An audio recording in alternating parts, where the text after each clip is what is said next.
Good Tuesday morning, guys. My name is Jerry Miller, and thank you kindly for joining us on the Jerry and Jerry Show. We appreciate your patience as we encountered a little bit of technical difficulties this morning, but Judah Wickower, our producer, has figured those out, and we have quite a bit of content to cover on today's edition of the show. Hootie Rackliff, the star of our program, at the ACC Kickoff, and a lot of storylines, a lot of news, a lot of notes, and a lot of golden nuggets from Kickoff. Of course, the quarterback play is a topic that all Virginia fans are discussing right now. Who's the guy? Who is the guy to lead this football team in what is a critical year for the fan base, the coaching staff, and the players? More storylines besides just quarterback play. Tony Elliott alluded that he may have the fastest athlete he has ever seen on the gridiron on his roster today. We'll tell you who that is, and we will discuss how this young man could be a playmaker, not just at wide receiver, but within the special teams units as well. We'll talk the teams to watch. We'll talk underdogs. We'll make some predictions on the program. We'll talk Wahoos in the Olympics and Tony Bennett making big-time inroads on the hardwood when it comes to recruiting. Judah Wickower is our director. If you can go to the studio camera, a two-shot and a one-shot, and welcome Hootie Rackliff, the Virginia Sports Hall of Famer, the multi-time award-winning writer and the namesake of JerryRackliff.com. Kickoff. What number kickoff was this for you? How many have you been to?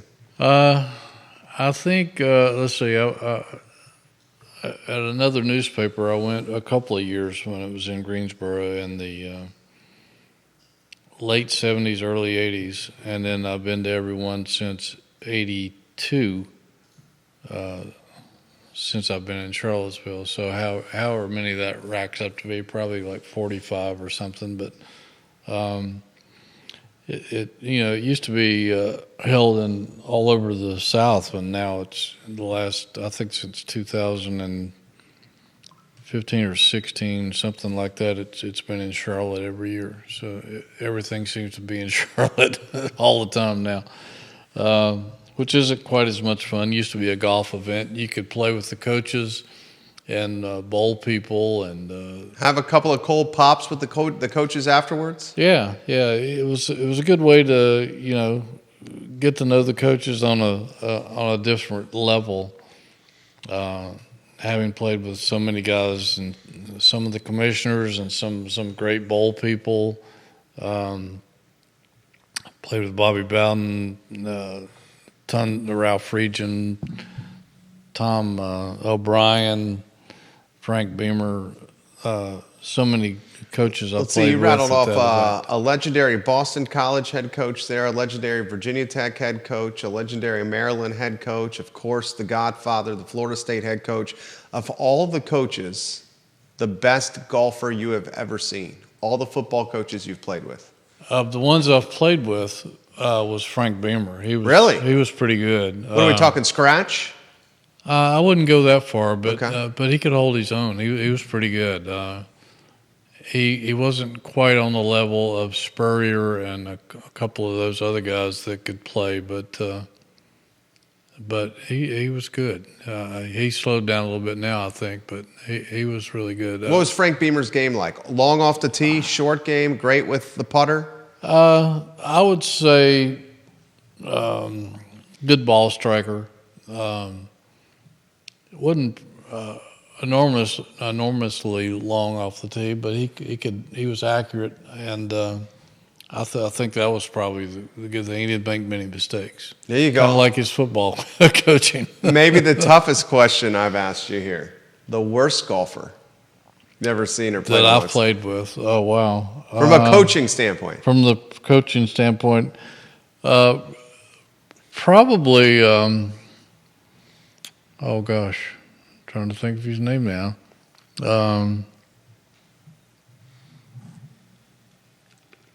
I can't believe I can't think of his name. The guy was the NFL, went on to coaching the NFL. He's from Wake Forest, and he would request that we play together.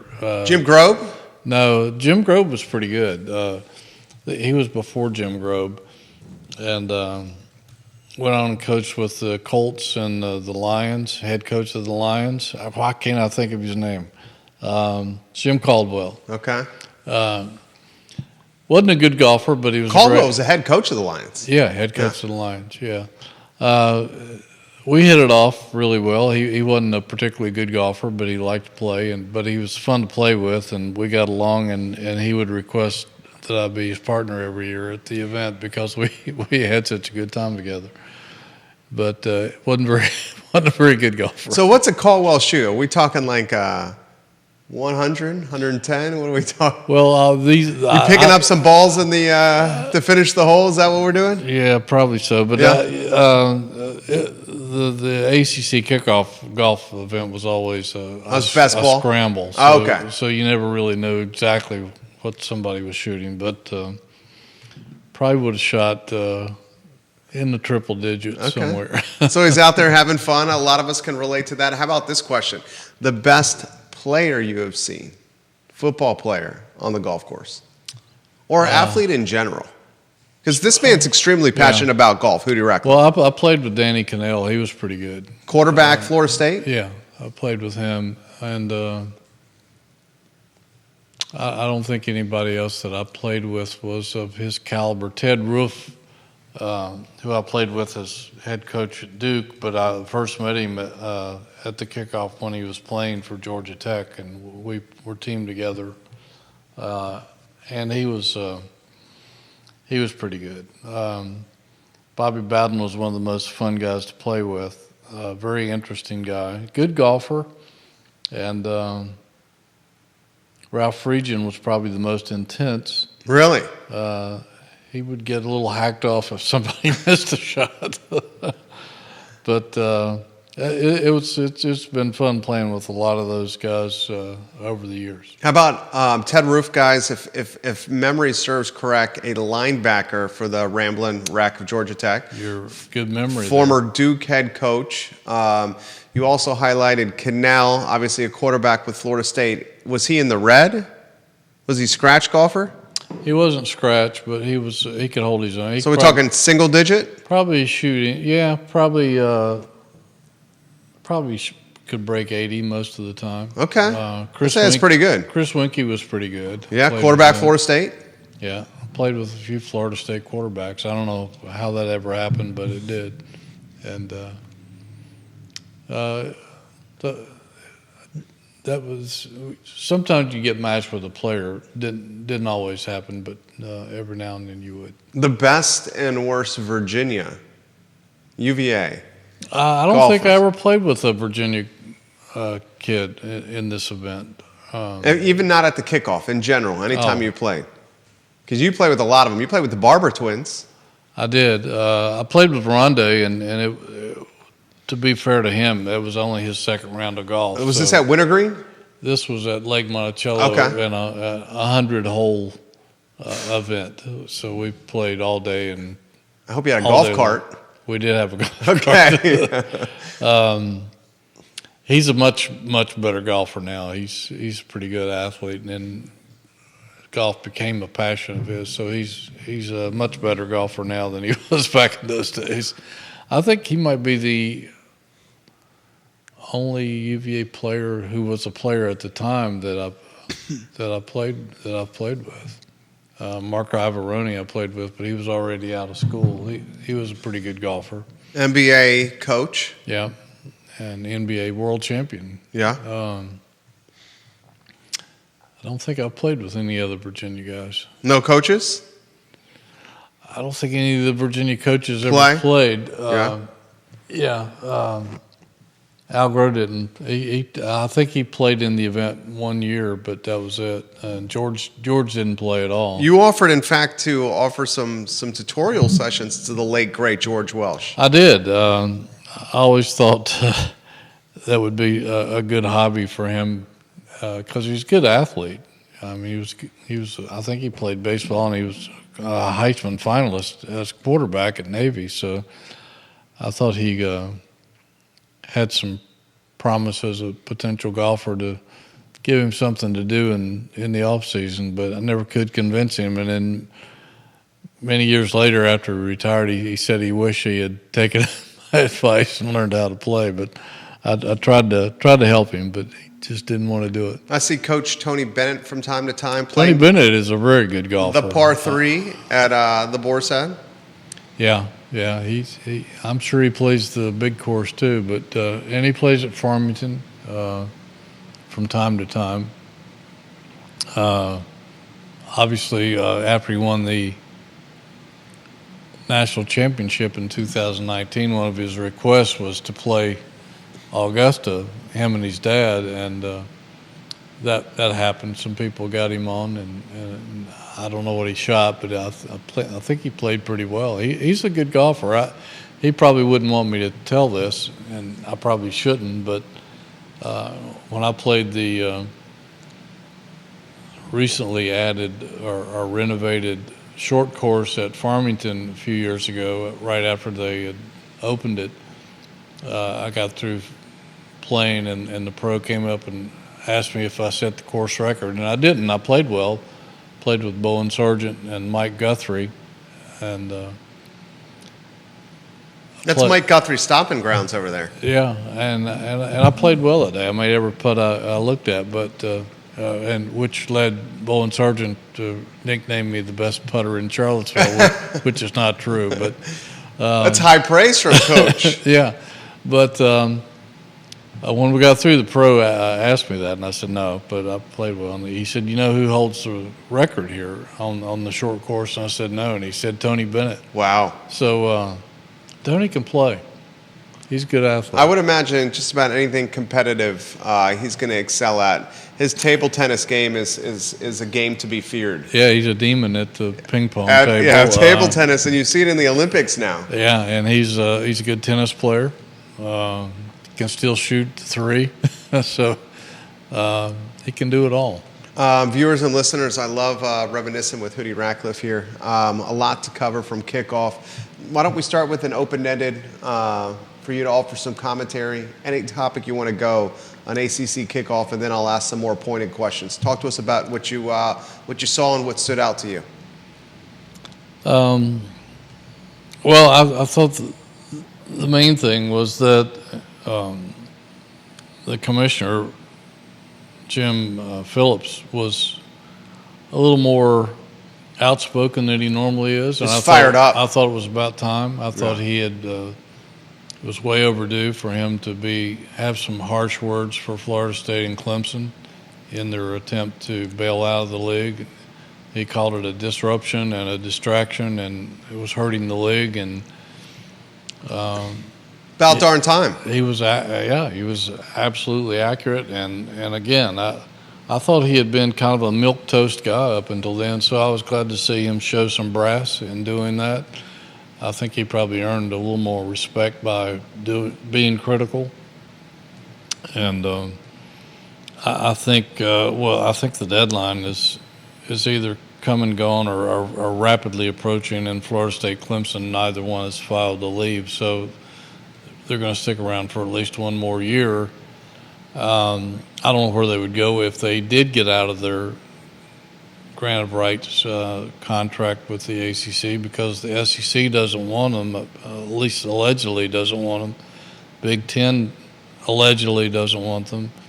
So the only other place for them to go is the Big 12, and why would you go there when they get less revenue than the ACC does? Doesn't make any sense. This is what stood out to me, he not only went after Clemson and Florida State, but he had the back of John Swafford. He did, and because Swafford's got a little link with, if you want to, you know more about this than I do. Set the stage with his son, who's in broadcasting. Was he Raycom? Yes. You want to set the table for us? Well, I don't know much about that part of it. I think I missed that, actually. You may know more about that than I do, but I know that Swafford had come under some criticism and for the original grant of rights package, but I thought it was a stroke of genius at the time to keep the league together, because there were serious rumors about the ACC crumbling apart at that point, and I thought he did everything he could to save the league, and I admire him for what he did. I don't think criticism of him is warranted at all. Swafford is the commissioner right before Phillips. Phillips is leading the league at a time of hardship, tumultuous time for the conference right now, with two of its premier partners, Clemson and Florida State, looking to leave the conference for, frankly, more money. Yeah. And the ACC, rightfully so, is saying that's not going to happen. So time will tell. This isn't the last we're going to hear about this, but it was certainly a topic of conversation during ACC Kickoff. Tony Elliott highlighted a couple things that I want to bring to your attention. Maybe Chris Tyree, the fastest player he's ever seen in football. The quarterback topic has come up. Still no undisputed or clear-cut gunslinger for this football team. Open-ended when it came to Virginia and the storylines we should discuss. Yeah, I think, that was my biggest question going into the kickoff was how Tony Elliott would handle the quarterback race in training camp, because last year we were told it was neck and neck, and it must go obviously one out in that competition, and started the season, got hurt in the first game against Tennessee. Learned that Tony Elliott's philosophy is that you don't lose your starting job because you're injured, so when you come back, you automatically get it back. We didn't know if that would be the case since he was the starter last year, if that would carry over and he would automatically be the starter, or if it would be an open competition. And we learned that it is going to be an open competition throughout the training camp, which opens tomorrow, by the way. And we'll have full coverage of that and their practices throughout training camp at jerryrackliff.com, and we'll have updates on here weekly as well. But I would not be surprised, and we talked about this before, that we may not know who the starter is going to be until game week against Richmond at the end of the month. And he was even asked if there was a possibility he could use both quarterbacks, and he said nothing's off the table. So it's going to be interesting to see how that plays out. Normally, coaches don't want to use two quarterbacks in the same game unless one guy's just struggling to move the chains, or if there's an injury, obviously. But we may, it's a possibility we may see both those guys against Richmond. Is it the path you want to see pursued? And granted, Richmond may be the easiest game on the schedule, so if you're going to try something out, maybe you do it against the Spiders, certainly at home. Calandria, the fan base, I would imagine that's the fan base's pick, Calandria. If it was a popular vote. It's a popular vote, it would be that. Some folks say if you have two quarterbacks playing and if it's a quarterback by committee, then you don't have a quarterback. I've heard that philosophy, and I think that's generally been true over time. I have seen it work for certain schools and certain programs. It's worked at Clemson, where Coach Elliott was in the past. Yeah, he's done some of that. It's worked at quite a few places. And sometimes a coach just can't determine who that guy is. Even Nick Saban a couple of times had to switch quarterbacks 2 or 3 times early in the season before somebody finally played their way in or out of that position. So, both guys have strengths. Elliott is convinced that he can win with either quarterback. So maybe that's the only way to keep the fan base happy and keep both quarterbacks happy, is to play both guys. We'll see how that goes. Was there a promise made to Calandria to stay in the program and playing time? Because Calandria, after his freshman year, after his first year, had recruiters, had suitors.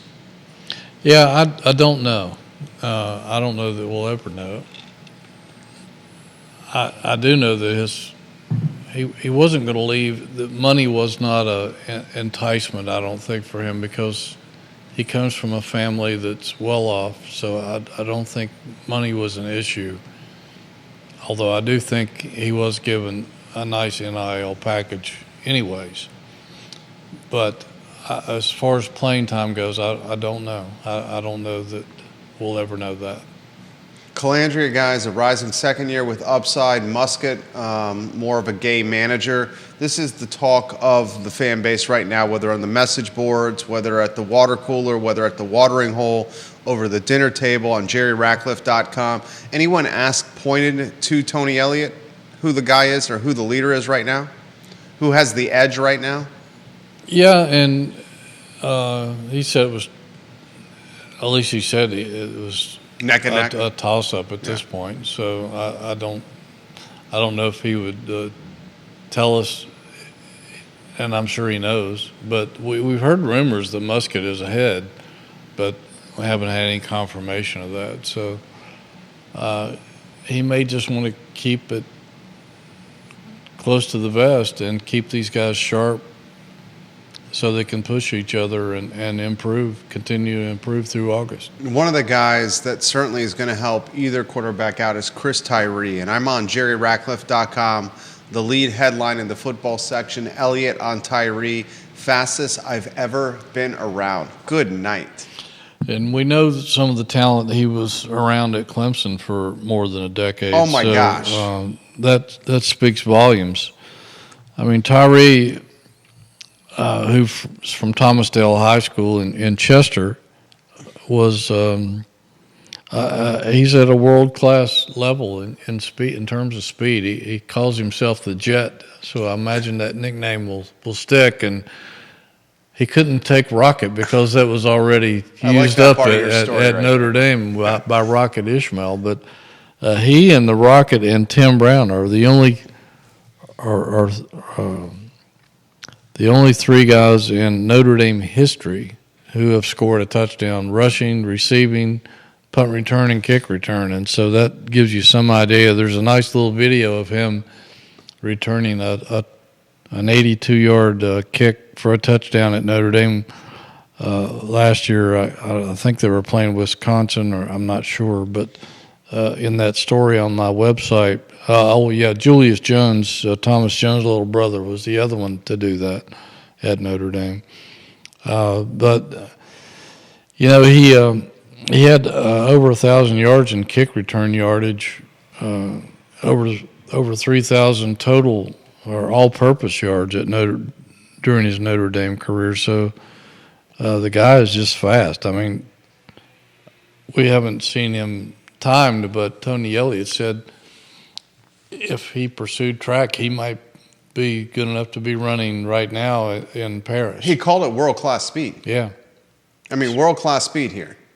Yeah, that's Olympic speed. That's Olympic speed. So this is a guy you got to get the ball in many different scenarios. Yeah, and I asked Tyree back in the spring if he could foresee a Deebo Samuel type role with 49ers with Virginia, where he could line up anywhere on the field, run the ball, or be a receiver. And he said, "Yeah, I think that's in the plan." I think they're going to have to. Yeah, and I mean, you don't want this guy to come off the field if he doesn't have to. The question is, how involved is he in special teams? Well, he may be returning punts and kickoffs, so that's pretty involved. So you get a guy that's maybe looking, 20-plus touches a game, backfield, pass catching, punt returning, kick returning. You may be looking at your potential X factor here on the roster.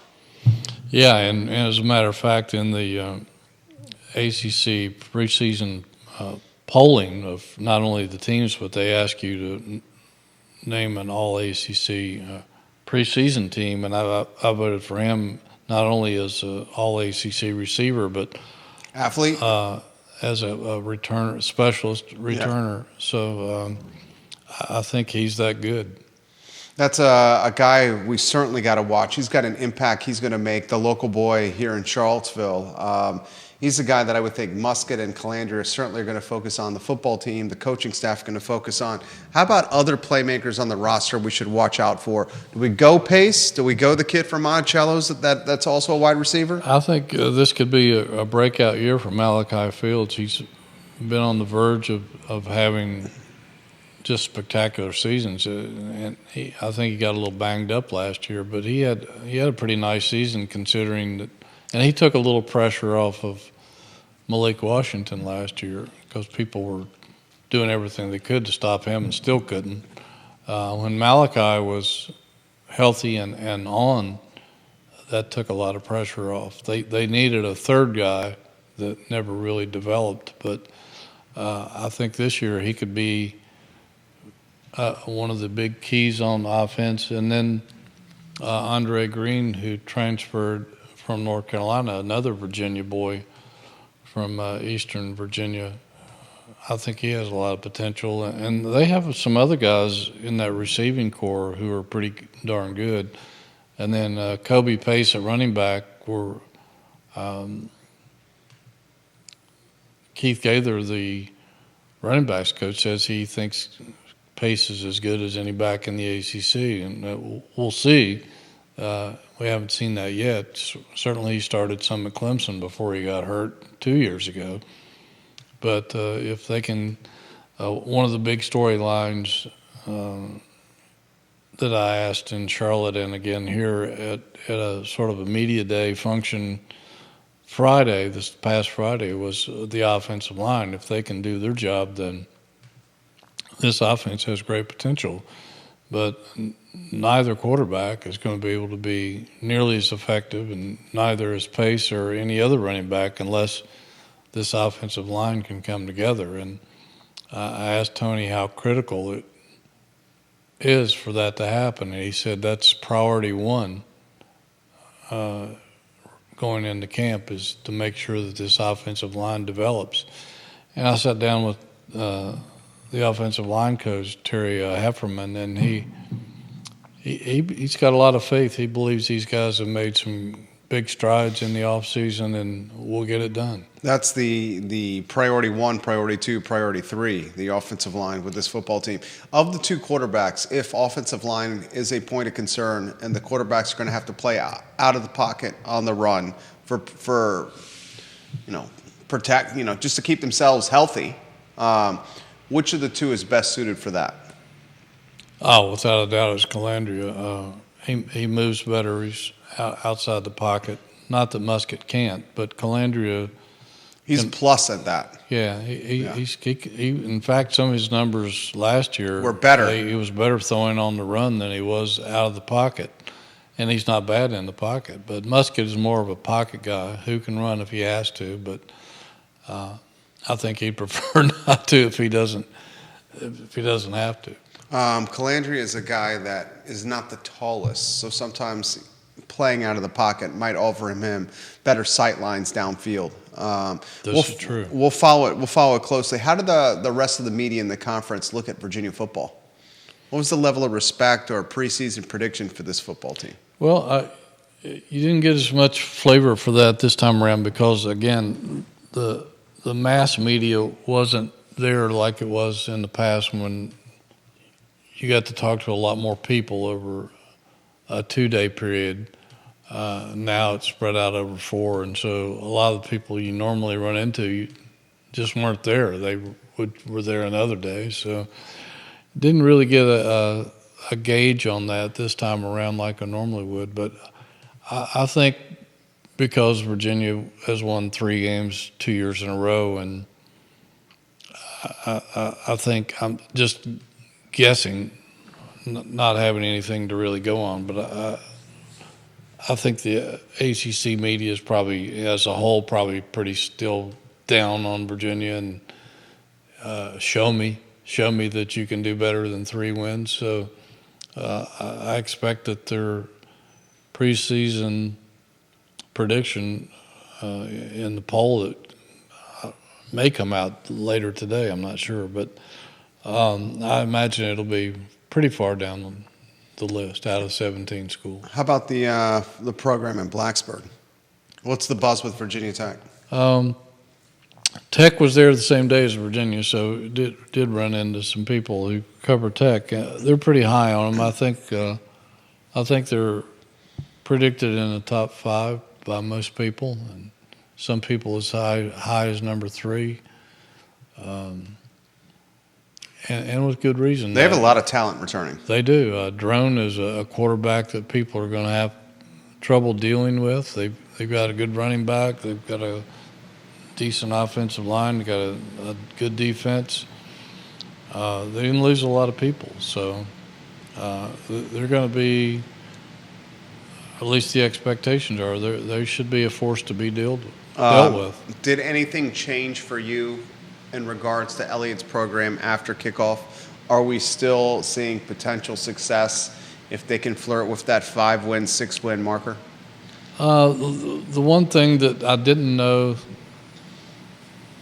that I learned during all this past week was that I probably gained a little more faith in their work with special teams, which was disastrous last year. I wasn't sure. I know they said that they were making it a point of emphasis and wanted to improve. I wasn't sure how that was going to happen until I delved into it a little bit more, talking to Keith Gaither, who's running backs coach and special teams coach. They visited numerous NFL teams in the off season. I don't know if they visited any other college programs or not. Maybe they did, but Keith admitted that he had never been a running backs coach until he came here. I don't know how much special teams knowledge he had until he came here, but he said a whole new world of special teams knowledge opened up to him on some of these visits. He learned things that he didn't even know existed in terms of special teams coaching and strategies and et cetera. So I have a feeling that alone is going to help tremendously, and I think more coaches are involved in those duties this year, responsibilities. So I don't think that's going to be a weakness like it has been. That's good, because that was one of the points of tremendous concern last year. How about some defensive commentary for us? I think the defense should be greatly improved over last year if it can stay healthy, and maybe even if it doesn't, because last year they had so many guys that went down, so many experienced guys that went down, and they didn't have any proven depth behind those guys. But because they did have to play a lot of freshmen who they had to just kind of throw into the fire, even whether they were ready or not, those guys picked up a lot of valuable experience, and I think that's going to add greatly to the depth this year. And if they can stay healthy, they'll be able to run some bodies in and out of the lineup and maybe won't get so worn down like they have in the past. This question's come in for you. Is Chris Tyree the best player on the roster? How about I'll add some color to that question. Most pro upside on the roster? I would say so, at least on the offensive side of the ball. There's a couple of defensive guys that definitely have some NFL potential, like Jonas Sanker. He's rated as one of the top safeties in the country. But yeah, I think Tyree, without question, has the most upside of anybody on offense in terms of moving on to the next level. He's the one I'm most excited to watch this year. We'll see if they can get him in this athlete-type role where he's getting as many touches as possible. Because if someone like Tyree can line up in the slot, can line up in the backfield, can take some screen passes, can maybe make some magic happen on special teams, then you take a unit with offense where the offensive line is the point of concern, and it can kind of disguise deficiencies. Yeah, and remember that at Notre Dame, before he turned most of his attention to wide receiver last year, he was a running back. Right. And so I think it would be wise and extremely exciting for fans if he is in a Deebo Samuel type role to where you don't know where he's going to line up. He could be split wide. He could be in the slot. He could be in the backfield. Could be a lot of fun. We'll follow it closely, guys. We'll follow it very closely. JerryRackliff.com for all the news and notes. We got to talk basketball. I'm on the website right now. You talk recruiting update. UVA in the top 10 for some big-time athletes here, Hootie. Yeah, and and that has even advanced since that story was put up. One guy, London Jemison, a 6'8" forward from Oakdale, Connecticut, has last night announced his top 6, and Virginia is on that list. He's a number 58 overall prospect in the country in the class of 25, and the number 2 player in the state of Connecticut, which makes me wonder why Danny Early's not after him. But anyway, his final 6 that he announced last night is Virginia, Kansas, Alabama, Syracuse, Louisville, and Vanderbilt. And he has already set a visit here to Charlottesville September 27th, 29th. There's going to be a lot of players making official visits to UVA in September, some of the top players in the country. Another guy, Derek Dixon, another 4-star from 25, will be cutting his list of schools down to 6 tomorrow, and or actually today. And I think Virginia is probably going to be on that list. We'll see, but that's another potential 4-star guy. And then I think the 3 of the guys that they're after the most, I don't know if I have that list with him, but it certainly is Chance Mallory, the Ament kid from Warrington, and another kid whose name escapes me at the moment. But I think and some other kids are in that story that have announced that Virginia's not on their final list. So we're starting to get down toward the nitty-gritty, and I think a lot of those visits are going to be made in September, and the early signing date is in November, so we won't have long to wait on a lot of these guys. JerryRackliff.com for the news. The St. Anne's Belfield youngster Mallory, the point guard that is cat-like quick, is the one we're all following, with it being our backyard here. He's the toast of a lot of programs, though. Yeah, he is. I mean, there's a lot of big-time schools after him. And, to Tony Bennett's credit, they've offered some other point guards, too, as a backup. And just in case he decides not, a lot of times a kid may have an affection for their hometown school and grow up being a fan of that school, but sometimes it backfires on him because the kid wants to get out of town and he wants to see something new, get a new environment. So it's going to be interesting to see what happens with Mallory in that respect. Another kid that announced his 10 finalists last Sunday is Cam Ward. Yep, that's on your website. The 6'7", 4-star guy, the 48th composite player nationally. And 10 schools is a lot, but it's Virginia, Alabama, Michigan State, Maryland, Florida State, Notre Dame, Mississippi State, Kansas State, Marquette, and Vanderbilt. 6'7", 4-star.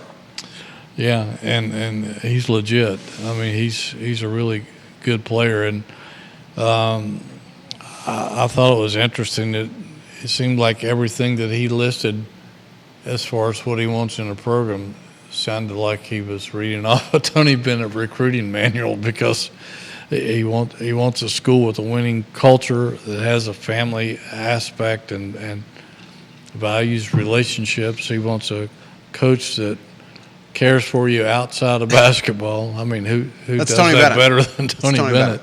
He wants a place with good academics and a place that develops guys. Well, I mean, my gosh. I mean, you look that up in the dictionary and it says Virginia. You can ask some of the guys that are there now about all those aspects. So I think he needs to make a visit here and take a closer look. I pointed out that Sam Hauser recently signed a $40 million contract re-upping with the Celtics, and he's the fourth former UVA player to get an NBA contract worth that or more. And So what do we got? The fourth, what do you got? Hunter, got Malcolm Brogdon, you got Sam Hauser. Who's the other one? I'm trying to think of who the other one is. Trey Murphy?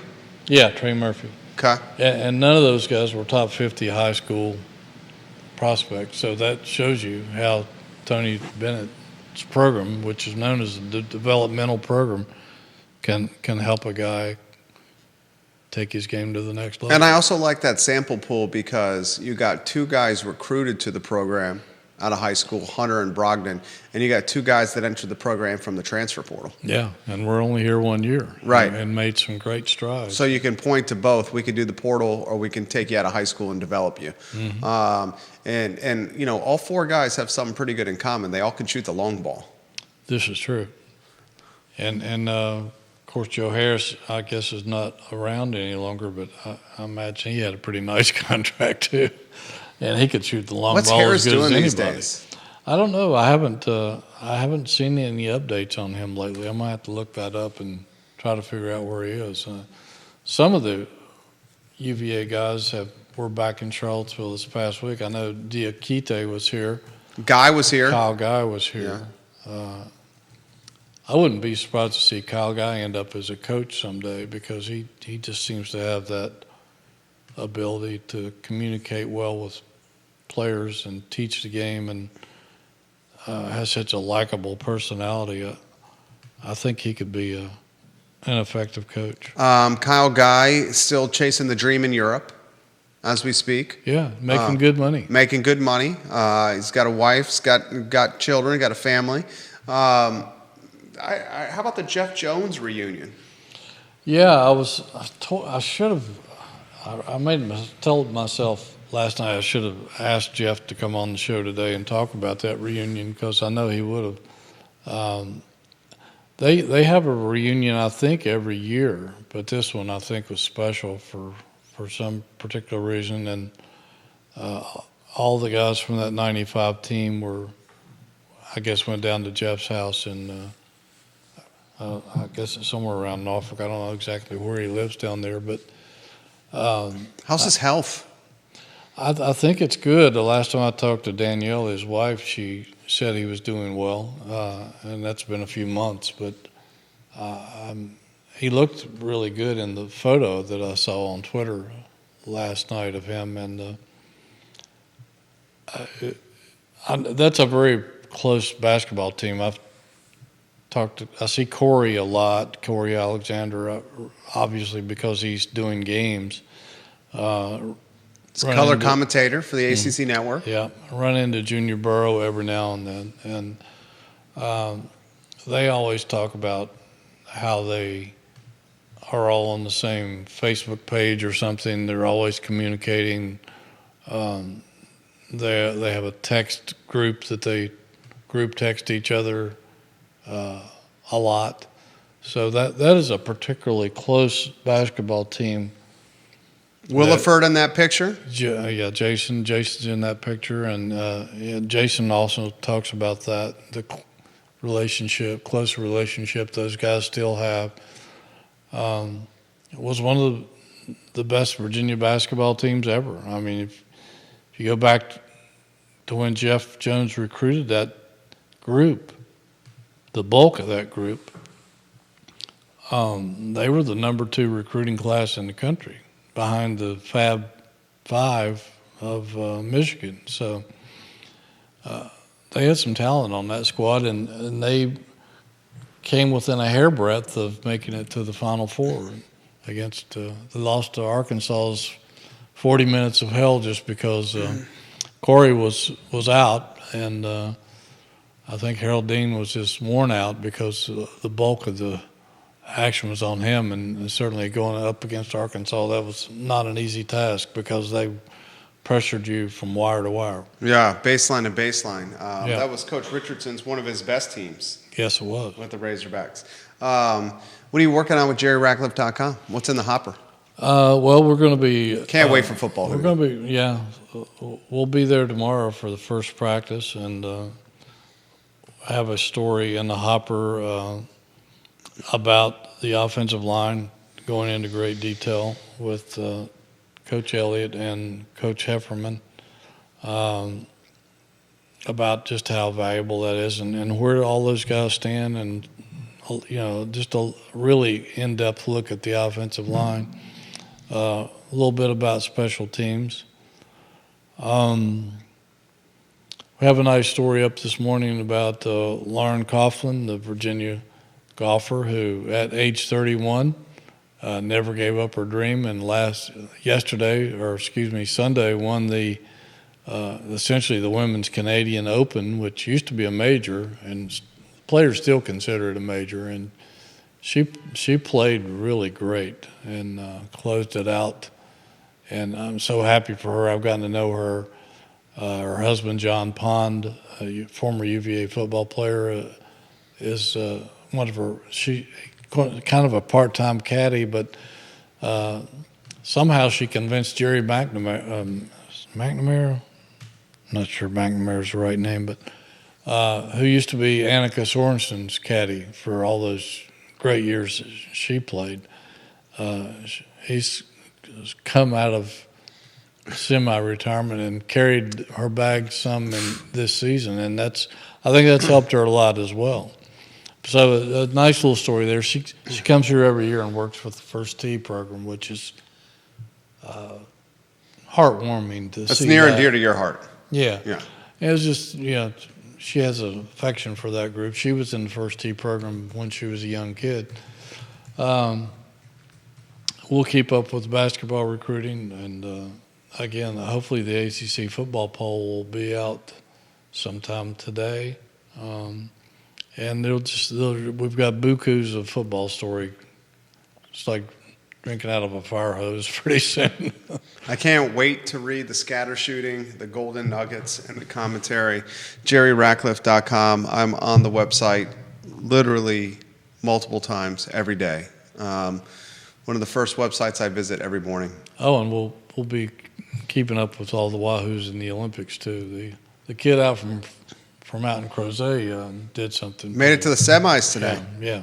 5 a.m. start. I think he's swimming today at 2:30 p.m. I think that's right. In the 100, 200 breaststroke. Mm-hmm. You talk about a challenging swimming event, and you talk about a teenager in the Olympics, a kid committed to UVA. I mean, it's amazing. It's amazing.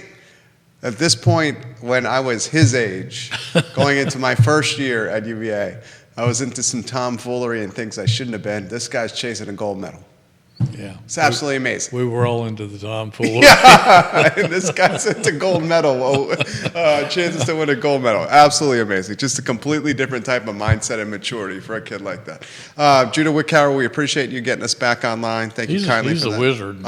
He was working 2 different computers in his phone to figure it out. While you and I are talking about some of the stuff we love to talk about. Exactly. I mean, it's fantastic. He is not about tomfoolery. No, he is not about tomfoolery. 14 years he's been over here. He's a good man.